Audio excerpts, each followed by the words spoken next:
Good morning, everybody. We're live from the birdhouse. It is Saturday, June 11th, and today we are giving an update about some of the different birds you can find in your backyards, what's going on with birds that are fledglings and leaving the nests, what birds you can expect to see right now, what birds you might not be seeing. And then, of course, we'll share your photos as well. And we've got some other photos as well, not just birds, but some other critters that you might see out and about this time of the year in your yard or when you're out hiking. So as always, we love to know who's on. You can say hi in the comments. If you have any questions, you can put those in the comments as well. And your sightings. Also, we'd love to know what kind of things you're seeing in your backyard as we're getting more into the late spring and early summer. The diversity of birds and other critters and insects changes quite a bit. So we love to know what kind of things you're seeing. To start things off, we do have our caption contest going on right now, and this is the newest photo. If you've ever participated in our caption contest before, you know it's a lot of fun.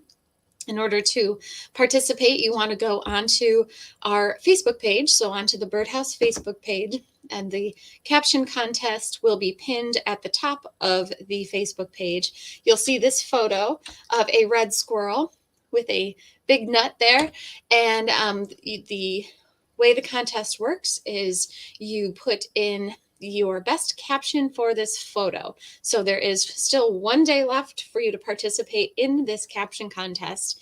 And the caption with the most comments or reactions, likes, what have you, will win a $25 gift certificate from the Birdhouse. So this week's photo is a picture of a red squirrel that was from Angie Armstrong, who took this photo. And the all of these photos that we get from the caption contest are from our photo contest. And we are doing our photo contest again here at the Birdhouse. And that's going to begin in August. So that begins Monday, August 15th, where you can start sending in your photos for our photo contest. And we'll have more information about that as it gets closer. But the general way it works is you send in or bring in any two 8x10 photos that you would like in either the bird category, wildlife, scenery, or pet category. Now we do have a pet category, and we do have a youth division as well. So we have lots of different entries and ways for you to join. So it's absolutely free, and you can win some gift certificates to the Birdhouse. So that'll be going on in August. We'll begin that contest. So caption contest is going on right now, though, and you can enter your best caption to win a $25 gift certificate. So as far as moving on to things that you might find now in your backyard or garden, or especially when you're out in the woods hiking, American toads are definitely out and about. Those toads from last year have emerged, and they are breeding and singing. And so you might see them hopping around your yard or garden. You might hear them at night also. And I thought I'd play you their call, which sounds like a nice little trill in the evening. So that is the American toad. And I have the calls from this, what's called an identifier. And this is a neat little gadget. This is a little device that comes with some different cards, and they're two-sided. And you slide them in the machine, and then you hit the button next to the mostly bird you want to hear, but they also have a toad card, which is pretty cool. So that is the American toad. So they are looking for mates. They make those calls in the evening. And then as we get on into the season, you might see their eggs. If you have any kind of pond nearby or standing water, this is what their eggs look like. They lay them in long strings. So some frogs will lay their eggs in groups that are more circular, but these are long strings of eggs from the American toad. And then as we get further into the summer, those eggs will of course hatch, and then you'll have the little hatchlings here coming out of the eggs. So these are the tadpoles here. They're small and dark brown. So those are the American toad, both their eggs and their tadpoles. Now another frog are in the same family of the frogs and toads that I've been hearing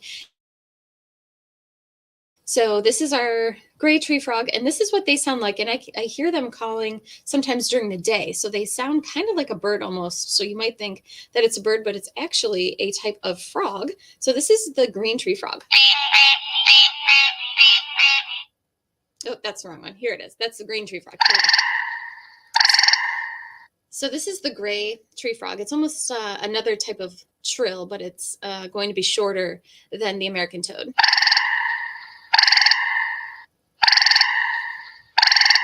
So you can hear that usually if you're by a wooded area or a damp wooded area. People do get them coming to their yards, though. Sometimes they'll get them attached to their house or attached to their screen. If it's by a porch light, especially, that porch light will attract a bunch of insects. And of course, these frogs and toads, they love to eat the insects. So this is your gray tree frog that we have here, which can be a little deceiving because the gray tree frog does have a color morph that makes it look pretty greenish. So this is also, it's still a gray tree frog, but it is quite green, and it does have some gray coloring on it. We don't have a green tree frog here in New York, at least in upstate New York, but if you are further south, there is a green tree frog, and they look like this. So this is a more southern species. You wouldn't find them here in upstate New York, but we do have the gray tree frog, which can be green. So if you see any kind of tree frog that is greenish, it's actually going to be a gray tree frog. We have tree frog houses, which are something kind of a newer product that we've carried that you can attach to a tree. Your best bet, though, to attract some of these amphibians to your yard is going to be with some kind of a toad house. So toad houses don't have to be anything super elaborate. We just got some in that look like little mushrooms here, which are pretty cute. So this is a little hut almost for the toads to go into during the day, especially if you put this out by any kind of porch light. Again, that porch light will attract all those insects at night, and the toad will emerge from its little lair here and eat those insects in the evening. So toad houses are a fun way to help attract some toads and give them some shelter in your yard during the day. So as far as insects go, there is some different insect activity going out there. I've noticed lots of these large tiger swallowtails out. So if you see a large yellow butterfly, that's going to be your tiger swallowtail. So they're bright yellow, and then they have these stripes on them that look like tiger stripes. So they are definitely out. There's also black swallowtail. I've seen some of them. You might see them in your garden if you grow some herbs, because they do lay their eggs on parsley, and some of our like weedy species like Queen Anne's lace. You might find them if you grow fennel or dill. They'll also lay their eggs on that, or rue. So this is the black swallowtail. It can look kind of different. They do have some different kind of color morphs. So they can have some yellow on them, some blue, or a mix of the two, so they can look a little different. There's also a spicebush swallowtail. If you're in the woods, you might see them floating around. They will lay their eggs on spicebush and sassafras trees. And then there's a giant swallowtail, which you might be lucky enough to see. They're going to be the most rare of all the swallowtails that we have here. They're quite large. They've got this beautiful big, bold yellow stripe that goes through their body. So they are around as well. And then, of course, cabbage whites. Those are going to be probably the most common butterfly you'll find in your garden. They're the little white butterflies that you can find flitting around in your lawn and garden. And right now I've noticed there's pearl crescents out. These are going to be small orange butterflies. We heard a couple reports of monarch butterflies. It's still a little early in the season for them. Usually when the milkweed starts to go to bloom is when you're going to see those monarch butterflies. So we're getting to the point where we'll start to see more. There's been a couple people who've seen them, so they're on their way up here, but they haven't really been reported in any large numbers or significant numbers yet. But if you see a small orange butterfly right now, it's probably going to be one of these, which is called a pearl crescent. And one of my favorites that we'll start to see soon is the Baltimore checker spot. This is just a gorgeous butterfly, bright orange and white. It's going to be small. It's about the same size as that cabbage white butterfly, and has these bright orange balls on its antenna. So just another really beautiful butterfly species that we have here in the upstate New York area. As far as bird activity goes, the cuckoos are still around town. So I found with my experience, usually I hear the cuckoos before I see them. And there are two species that we have here, the yellow-billed cuckoo and the black-billed cuckoo. And the yellow-billed seem to be the more common of the two. That's what more people are seeing more often. And the cuckoo has a pretty distinctive call. I'll play you here.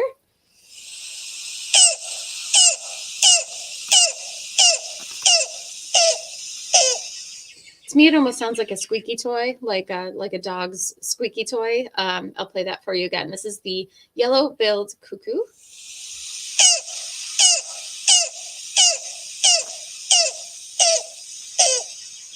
So the yellow-billed cuckoo, you guys have been reporting and sending in photos. This was just sent in this week by Mark, who found a yellow-billed cuckoo at Mendon Ponds. And like their name suggests, they do have a yellow bill. We'll also see a black-billed cuckoo.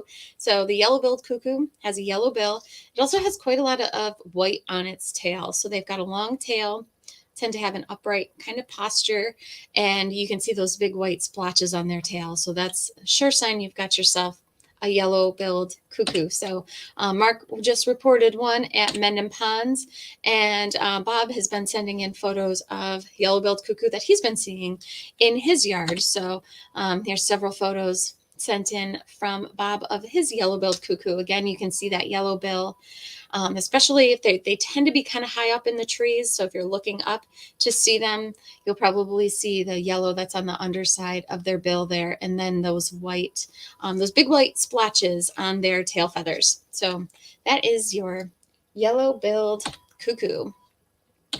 And here's some more photos that Bob sent in there of his cuckoo. So yellow-billed cuckoo. Now there's also a black-billed cuckoo, and you can see there's no yellow on its bill, and it's overall more dark in color. If you happen to get close to it, you can see its reddish colored eye. But black-billed cuckoo, we've heard a couple people report that they've seen them or they thought they heard them. And just recently, this photo was sent in by Bob, who happened to spot one in his backyard. I believe he just sent this in this morning, actually. So this is brand new breaking news here of black-billed cuckoo. And he says, in one of those right place, right time moments, I saw a larger bird fly by me this morning and into a tree not too far from me. I zoomed in with my camera thinking it might be a yellow-billed cuckoo, but to my surprise, it was a black-billed cuckoo. I'm including some shots of its backside because it shows the hunched shape they are known for doing. So here is a black-billed cuckoo right here in the tree that was sent in by Bob. Here's a great photo of it here, and you can see that posture that he describes, that hunched over posture there of the black-billed cuckoo. And then there's its dark feathers there, and I can play you the black-billed cuckoo call as well, so you can hear the difference between the two. So here's your black-billed.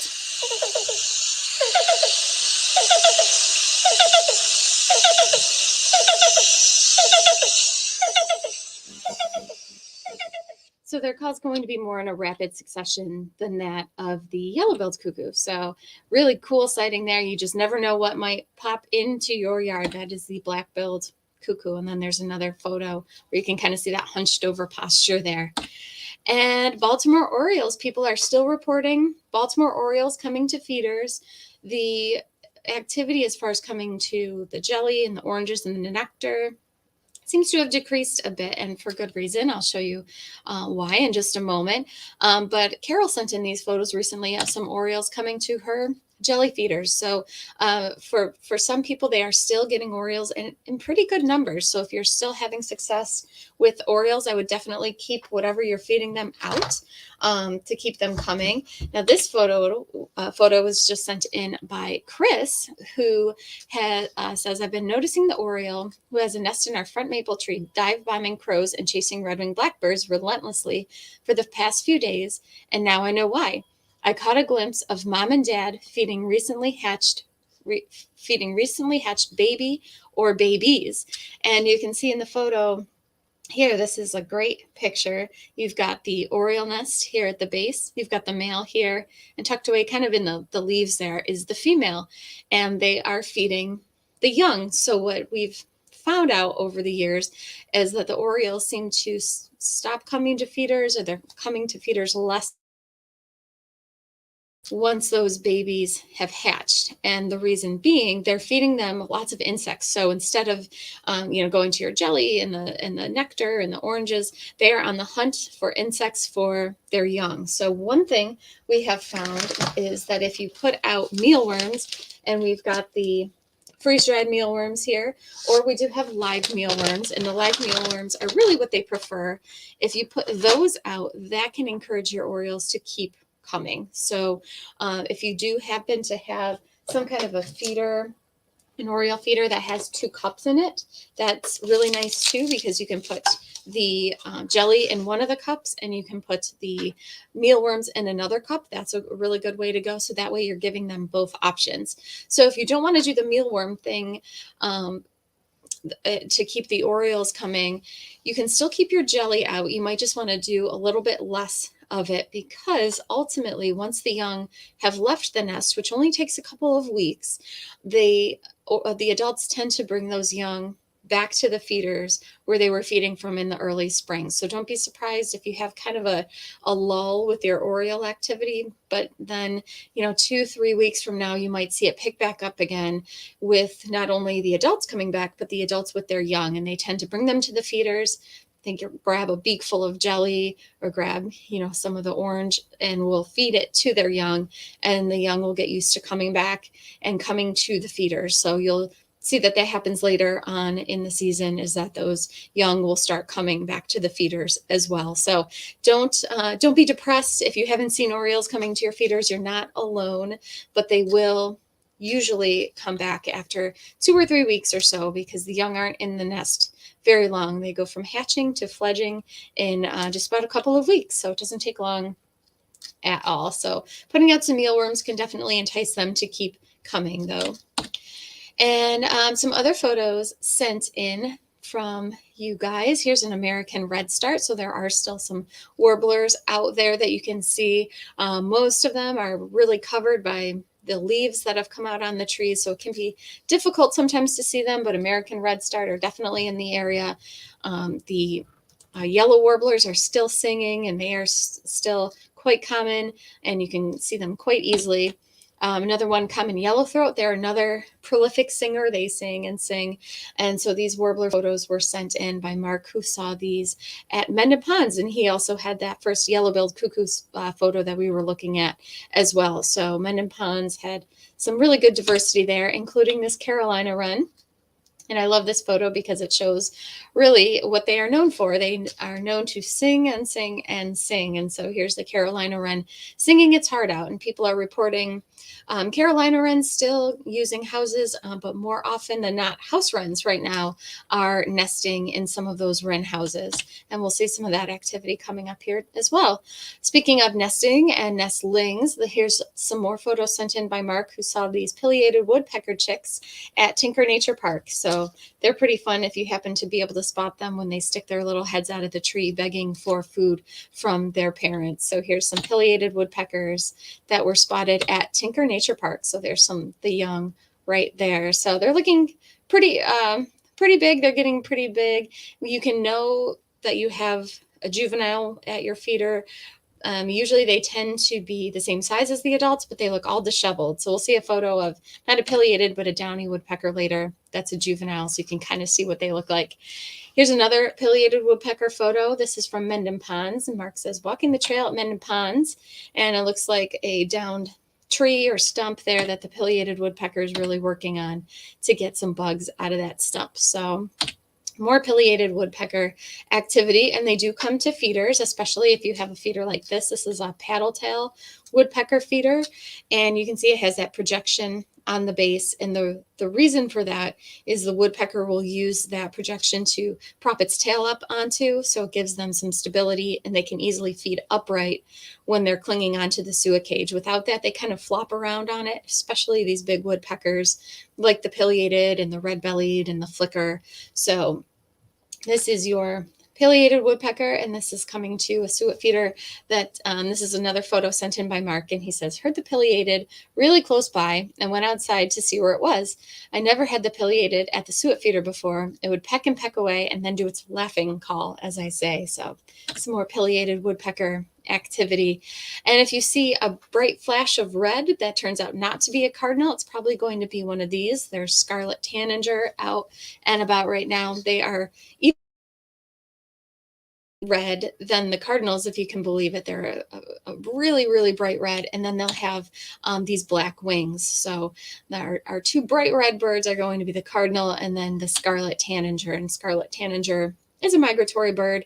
Sometimes people do get them in their backyards coming to sunflower hearts or these suet nuggets, or some kind of a water feature. If you have especially some kind of a moving water feature, that can bring in scarlet tanager. But they'll be here all summer. They'll be here nesting. So you might be lucky enough to catch a glimpse of these beautiful birds. And then another photo sent in by Mark is a veery. So a veery is in the thrush family, so it's related to robins and bluebirds. This is going to be one of the birds you'll find deeper in the woods than say like a bluebird that likes wide open area. But there's some different thrush species we have around town that we've talked about in the past, and the veery is one of them. And one way to tell them they do have a veery, as opposed to say like a wood thrush or a hermit thrush, which are other species commonly found around here, is they're not going to have those polka dots, those really dark colored spots or smudges on their breast like the wood thrush and the hermit thrush would. So that is a veery, another cool photo. Carol sent in this photo of a mystery bird, and this ends up being a chipping sparrow that she had on her feeder. So chipping sparrow are going to be smaller than your typical house sparrow. They've got that white stripe above their eye, and then they've got kind of like a chestnut colored cap on the top of their head. So there's a chipping sparrow, cool photo sent in by Carol. Another bird to be on the lookout for is a nighthawk, the common nighthawk.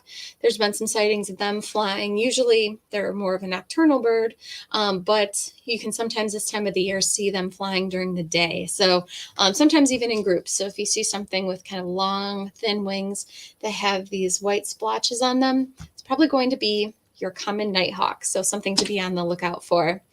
And Bob's been getting some other backyard bird activity besides the black-billed and yellow-billed cuckoo. He sent in these photos, saying some photos from the past few weeks. So these are some more birds you can be out on the lookout for. This is a great crested flycatcher, and they're calling quite a bit now as well, especially if you're in the woods or in some kind of a wooded area. You might hear the great crested flycatcher. I'll play you their call as well. They're going to be the largest flycatcher species that we have here. They're also cavity nesters, so they'll nest in hollow trees, possibly even a woodpecker house if you happen to have one of those out in the woods. So here is great crested flycatcher, and this is going to be the call you're most likely to hear around here. This is the one I hear the most often.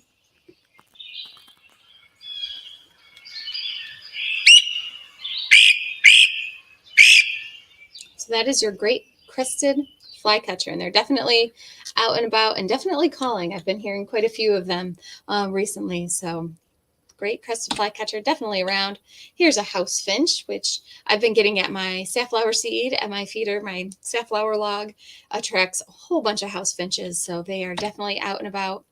And then eastern towhee. So here's the eastern towhee here, very dark back, got kind of chestnut colored on its sides, and it will have a white colored belly. They're actually in the sparrow family. You can sometimes find them coming to feeders, especially underneath your feeders. You might see them picking up some of the sunflower seeds that have fallen onto the ground. So that is your eastern towhee, and Bob had some of those.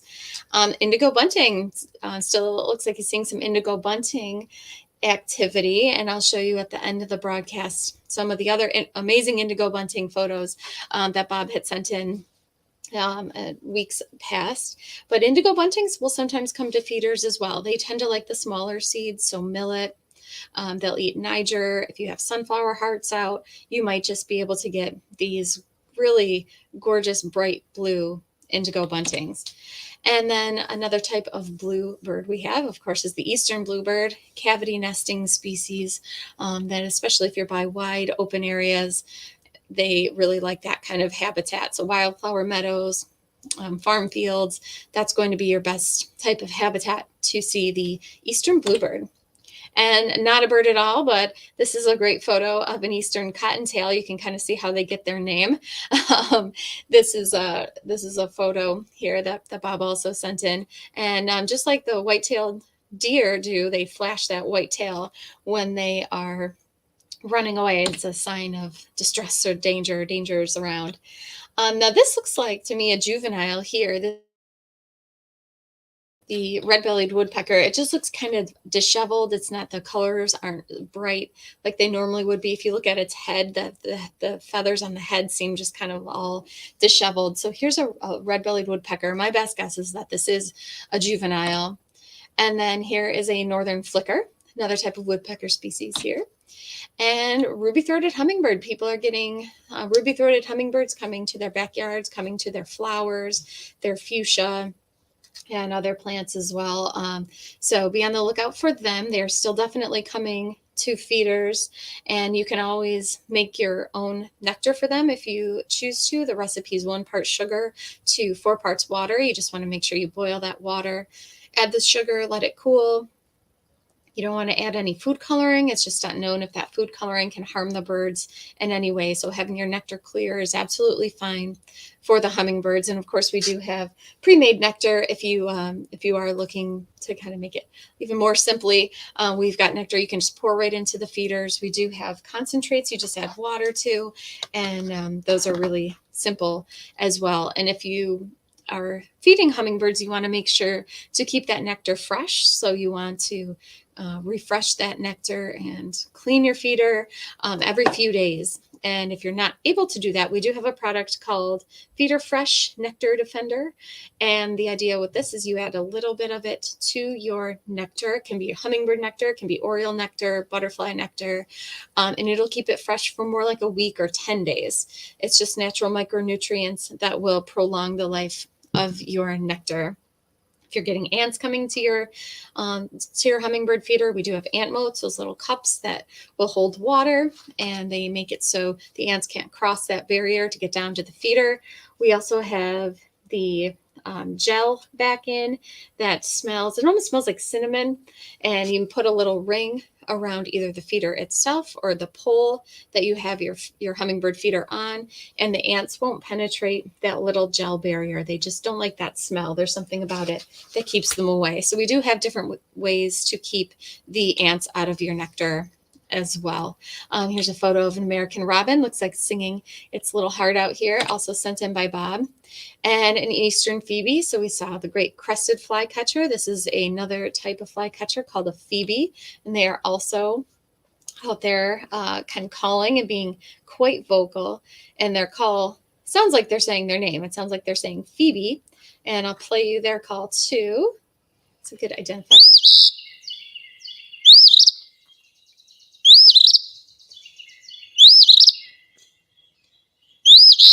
So it sounds like they're saying Phoebe.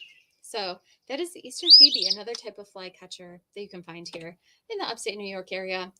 And then house wrens. So we've been getting reports of house wrens now occupying houses that sometimes Carolina wrens or chickadees were using earlier in the season.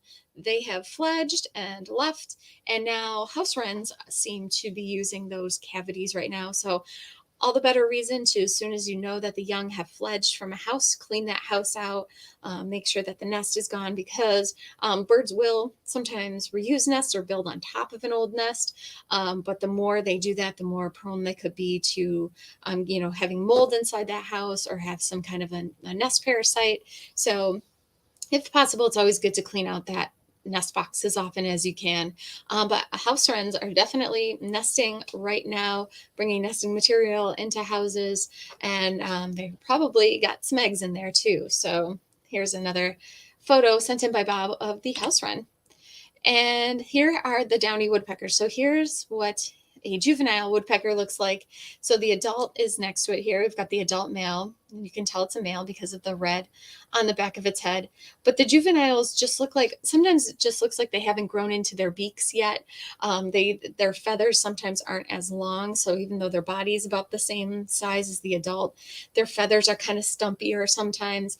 They just look a little bit more disheveled. So here's a juvenile downy woodpecker. Very, very cute little guy. Another photo sent in by Bob, and it's on another one of those paddle tail feeders. This is a larger one that'll hold 2 suet cakes. So, and I really like this photo because this is a female oriole, and it really shows you what's called the brood patch on an oriole, on any kind of bird. So female birds will have something called a brood patch, and what it is it's a bare patch of skin right there on their belly. And the idea of the brood patches, there's no feathers on there because when they're sitting on the nest, it'll create a better contact from their body heat to, so it helps with the transfer of heat when they're sitting on the eggs. So when banders and that kind of thing are looking to determine, is this a male or female? Some species, it can be hard to determine. They'll flip the bird upside down, blow on their belly a bit to kind of blow the feathers out.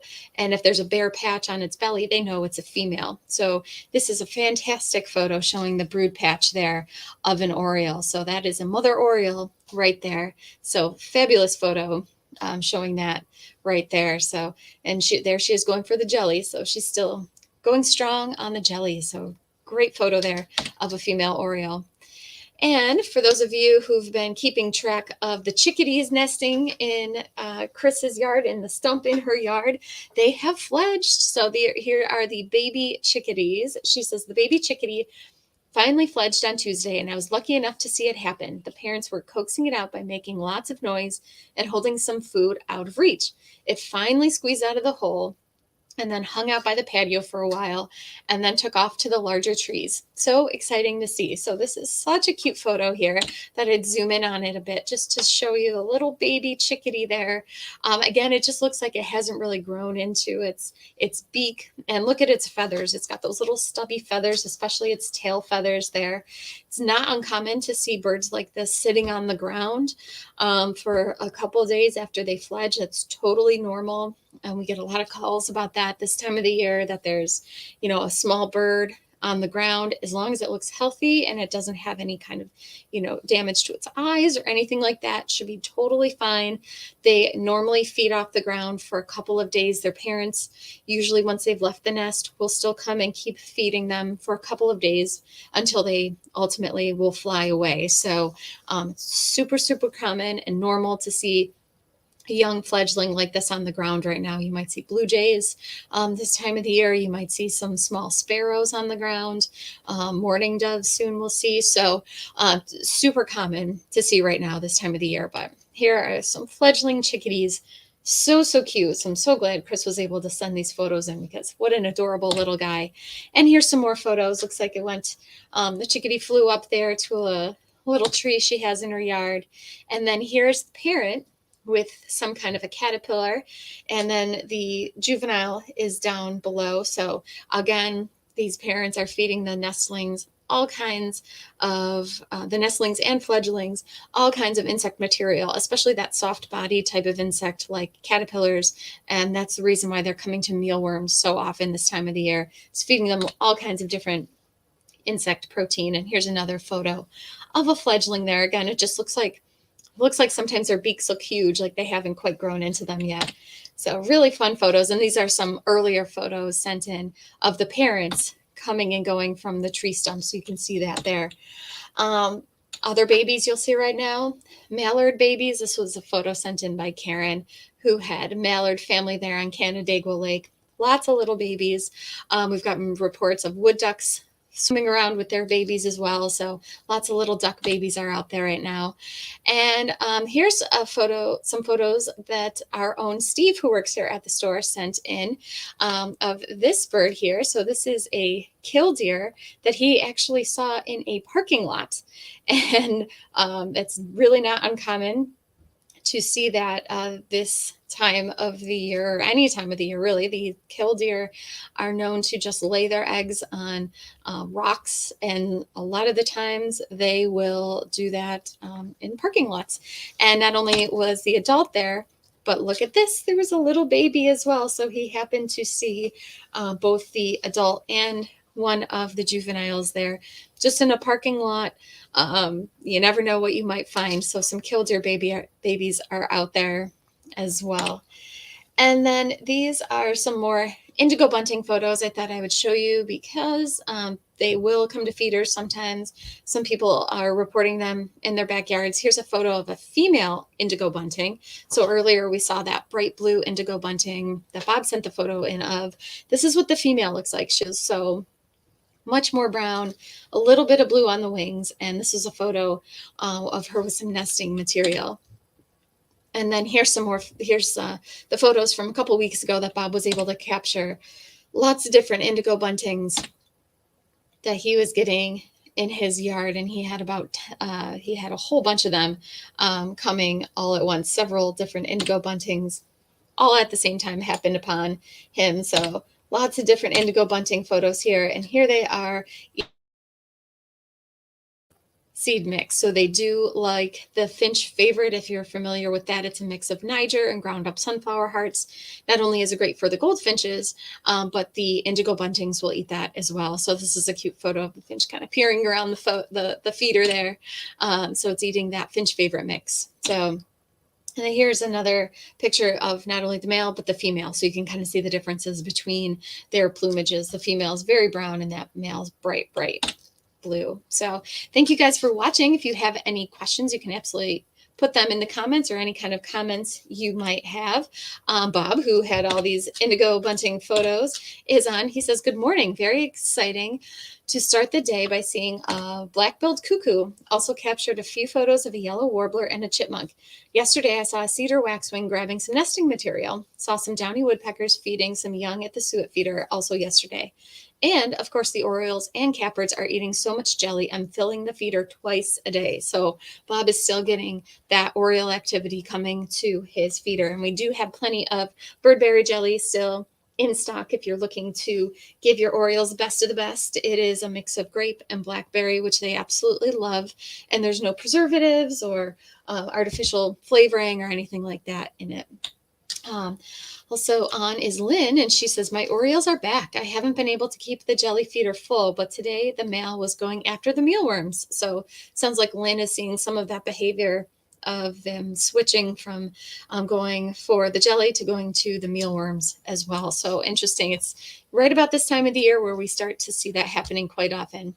She says, also, I had a squirrel with a sweet tooth that drained my hummingbird feeder, moved it to my oriole pole that has a baffle. Sorry, squirrel. So in general, squirrels don't bother hummingbird feeders or Niger feeders or oriole feeders, but there's always sometimes that one that will. So it sounds like Lynn had a solution by moving her hummingbird feeder to a pole that had a baffle on it. So perfect solution there. Sally's on. She says, good morning. Morning doves monopolizing our feeders. Any suggestions to discourage? Sorry if you have already covered this nuisance. So mourning doves can be kind of difficult to keep out of feeders. One thing you can do is switch to a feeder that has small perches or doesn't have any kind of tray on it, because the mourning doves, they are a bigger bird. They're kind of clumsy too. So they do need some larger spaces to perch. So if you can have a feeder that has small perches, kind of like the feeder actually shown here that the indigo bunting is on, something with a small perch. If you've got something with a tray or those larger rounded perches, those are really good for mourning doves. We do carry a feeder called the Sky Cafe, which is a nice big feeder, and you can also buy a dove guard for it. It's almost like a cage that will make it that so the doves can't get onto it. You can still get cardinals and all the smaller birds coming to it, but it just keeps the mourning doves out. Another thing you can do is sometimes the safflower seed, they tend not to like as much, so the food can make a difference. If you're feeding something that has a lot of little things in it, like the millet and the cracked corn, they go to that all the time. So if you've got some kind of a seed mix that has that in it, I would switch to something that's just bigger seeds, like even black oil sunflower, that can help keep them out. So hopefully that gives you some tips on what you can do to kind of keep them at bay if they are taking over, your feeder. Randy's on. He says, just about given up on hummingbirds this year. My neighbor said too, they haven't been seen. So, yeah, people have been having hit or miss luck with the hummingbirds, which seems to be happening every year. Um, if you aren't having luck with the hummingbirds and you're kind of giving up on the nectar, we do have something called the humbug feeder, which is a type of feeder. You put a banana peel inside of it, and that will attract fruit flies. The feeder itself is bright red, so hummingbirds are attracted to it. And when they come to it, they'll see all the little fruit flies crawling around it, and they'll pick those off because they do not only drink the nectar, but they will eat small insects. So that's one way you can still attract them, but you don't have to fill your feeders constantly. So it can be discouraging. You can also plant different plants to attract the hummingbirds as well.